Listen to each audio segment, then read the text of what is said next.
Hi welcome to YoYo TV. AP ఎన్నికల ఫలితాల అనంతరం కీలక మార్పులు చోటు చేసుకుంటాయనే ప్రచారం జరుగుతోంది.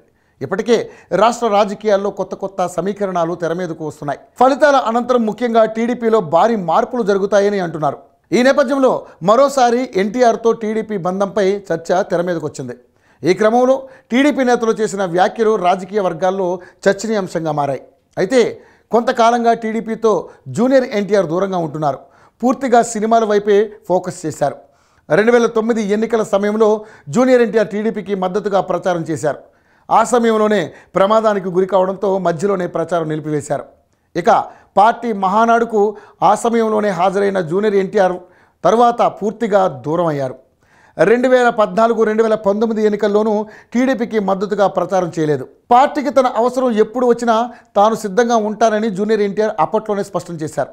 RRR సినిమా తర్వాత కేంద్ర హోంమంత్రి అమిత్ షాతో హైదరాబాద్లో జూనియర్ ఎన్టీఆర్ కలిసిన తర్వాత రాజకీయంగా అనేక అంశాలు ప్రచారంలోకి వచ్చాయి. ఇక వైసీపీ ప్రభుత్వం వచ్చిన తర్వాత చోటు చేసుకున్న కొన్ని పరిణామాల విషయంలో టీడీపీకి మద్దతుగా జూనియర్ ఎన్టీఆర్ నిలబడలేదనే వాదన ఉంది. అసెంబ్లీలో చోటు చేసుకున్న పరిణామాలు, చంద్రబాబు కన్నీటి పర్యంతం, హెల్త్ వర్సిటీకి ఎన్టీఆర్ పేరు మార్పు సమయంలో జూనియర్ ఎన్టీఆర్ స్పందించకపోవడం టీడీపీ ముఖ్యులకు నచ్చలేదు.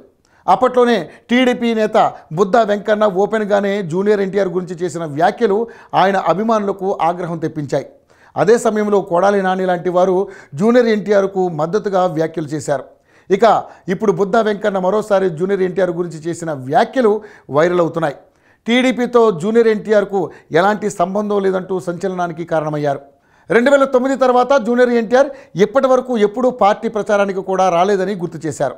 అలాంటప్పుడు జూనియర్ ఎన్టీఆర్తో టీడీపీకి ఎలాంటి సంబంధం ఉంటుందని ప్రశ్నించారు. పార్టీతో జూనియర్ ఎన్టీఆర్కు సంబంధం లేదంటూ వ్యాఖ్యానించారు. ఇప్పుడు ఈ వ్యాఖ్యలు సోషల్ మీడియాలో వైరల్ అవుతున్నాయి. జూనియర్ ఎన్టీఆర్ గురించి బుద్ధా వెంకన్న చేసిన వ్యాఖ్యలపై తారక్ అభిమానులు ఆగ్రహం వ్యక్తం చేస్తున్నారు. దీనిపై మరి తారక్ ఎలా స్పందిస్తారో చూడాలి.